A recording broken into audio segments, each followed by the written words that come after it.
This is video number 15.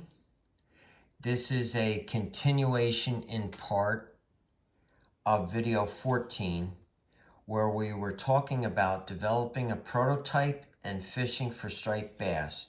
And in the last video, I was talking to you about terminal tackle, saltwater terminal tackle in particular, snap swivels, clasps, how they used, how they involved, and how an inventor had a flash of genius for an improvement to a clip that hasn't seen any change in a long time. So I want to start off by showing you what we're talking about. This clip, I think, has been around the longest, and I would say it's been around for 75 to 100 years. What all these clips have in common is they're all made out of stainless steel spring steel, and they're all annealed, and they have quite a bit of tension in the bottom part of the clip there, and it takes a lot of pressure between your thumb and your forefinger to open them. The bigger they are, the harder they are to manipulate. And when you're fishing for striped bass, usually in the winter time period, with cold hands and numb fingers, which is normally the case, these things are monsters to open. So I can understand how this particular inventor had a flash of genius. So as you can see, this one's in the closed position, and this piece of spring steel is nestled in this hasp. And this hasp is normally made out of marine grade brass or stainless steel. It's a saltwater environment, and you would understand why. I have barrel swivels on all these. They normally do put a barrel swivel there, but not always. But the norm is to have a barrel swivel, and I'll go over that in a moment. You can see that this one's in the open position, and that piece of spring steel would go behind that hasp. Okay, this one's closed, and you can see this little J would nestle behind this shank right here. This is more of a commercial design. You can see it's closed. It's a very good shot for you to see it closed. This is open, and this just rests right on that piece of steel right there. There's a lot of spring, there's a lot of tension. Like I said, most of these have barrel swivels on them. I'm going to show you just in 1 second. Let me grab a barrel swivel. Here is the barrel swivel, and there's the barrel in the center, and both of these eyes rotate freely, 360 degrees. There's no tension, and it's to keep the memory out of your line. So most of these clips will employ a barrel swivel. All right, let's move on to this particular person's flash of genius. And before we do that, I'd like to say this. Inventing occurs based upon what you do in your life in abundance, what you do for work, play, hobbies, sports, activities, working around the house, your employment, that sort of thing. This person that invented this, in my opinion, had cold fingers, was sick and tired of pressing these things on open and closed to switch out his lures or his jigs, and he thought there had to be a better way, and he came up with something. So let me show it to you. That. Now, what does a paper clip have to do with anything? Well, I'm going to show you. The lure would go on this end. This would be the receiver. And if you were to use a barrel swivel, it would work its way up, and the barrel swivel would nest on the bigger cavity. And the lure or the jig's eye would be down here. So it's two separate compartments, much like you see here. Two separate compartments, okay? So he was on the right track. So this is what it would look like if you put a barrel swivel on it.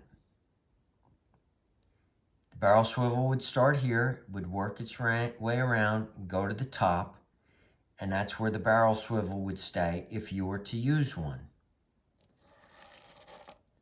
So now you see what he initially invented, and I want to show you the finalized product.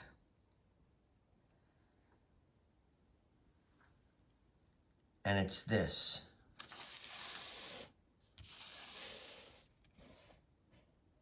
Looks very much like a paper clip, doesn't it?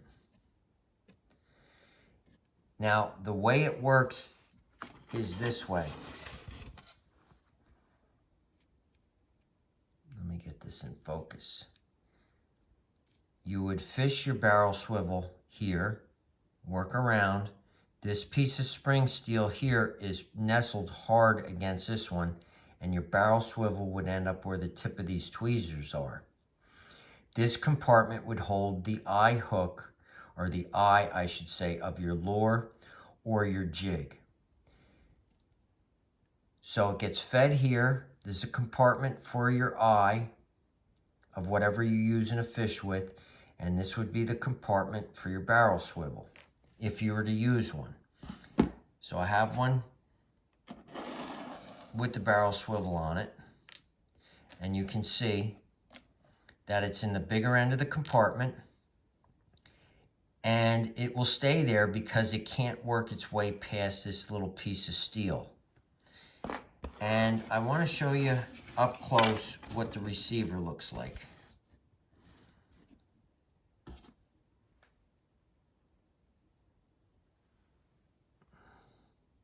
The receiver is that little bend, and that little bend pushes tight against that bottom piece of formed steel wire.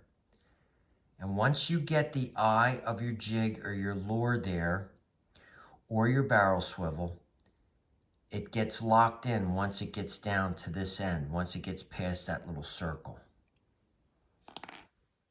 Pretty ingenious. Now, I've given up on all these old style snap swivels, and this has been my preference for as long as this thing's been on the market. And I would say it's been on the market for about 10 years or so, and that's all I use. Now, I want to show you how a typical saltwater angler ties up down here at the Jersey Shore.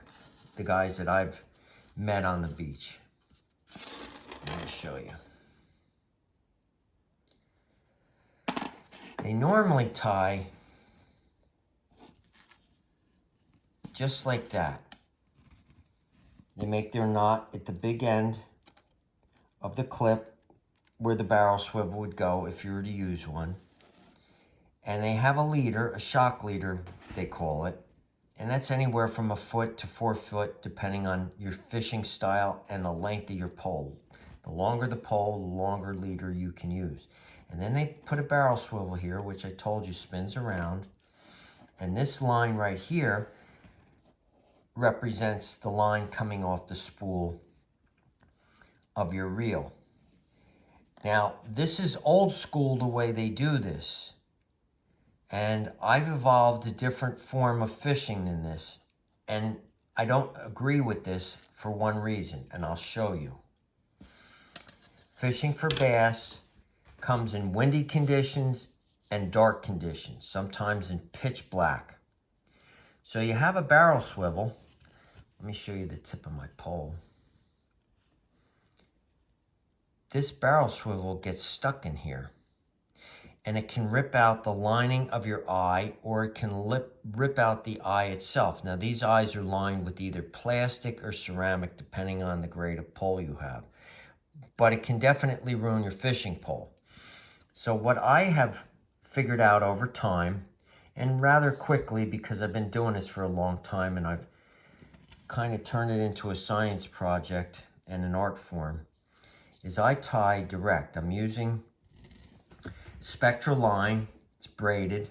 I use spider wire a lot, believe it or not, or I use braided line. And I use a little uni knot or a surgeon's knot or blood knot right here, and I tie my fishing line onto my shock leader, which is approximately 2 foot long for my particular style of fishing. And you can see this can go in and out of my eye. It shoots, it rubs, of course, it's always going to rub, but the knot never breaks, it never comes loose, and it has no chance whatsoever of damaging the internal guide of my eye or pulling my eye out. And so I'll pull this to the end. When I get to the end, this is how I tie it. Put a nice quality snap swivel here. And you can see that really good. I use the smallest clip I can find. And my jig goes right here. I'm usually using jigs when I fish, a single hook and a jig. I don't use treble hooks and lures so much anymore. So this is how I tie on. This can go all the way through my eye. And of course, when you're fishing, and you've been doing this a lot, under no circumstance does this ever get like this with me fishing on the beach. It might get like this, but never like this. And you can see how this can damage your eye. So that's my style. That's how I've adopted this gentleman's clip. I put the snap swivel here. I'm not saying that he envisioned it necessarily. I can't see how he didn't based upon the other clips. But 80% of the fishermen do not put the barrel swivel here. They put it in the middle of their leader, which, again, I just explained to you why I don't. I mentioned in the other video that I use a small flashlight. I don't use a miner's light or a headlamp. I like to keep my hat on as much as possible. It's very cold up on the beach when I'm fishing. Pull this out of my pocket when I need light at night, and I just stick this end in my mouth and away I go. It works great. And then a fisherman always has to carry a pair of long shanked needle nose pliers in case the hook gets deep inside the fish's mouth or his throat. Most of the time I can unhook these bass by hand because they don't have any teeth. Their mouth is like sandpaper on their lips proper. And the way that I fish with the single hook, I don't injure them, I don't hurt them, I don't eat them. They all get released, no matter how big or how small. And they get to fight another day, and I treat them with great reverence. So I just thought I'd throw that in there as well. It's a renewable resource, and I want to keep it that way. So I'll see you in the next video. Have a great day, and God bless. Bye-bye.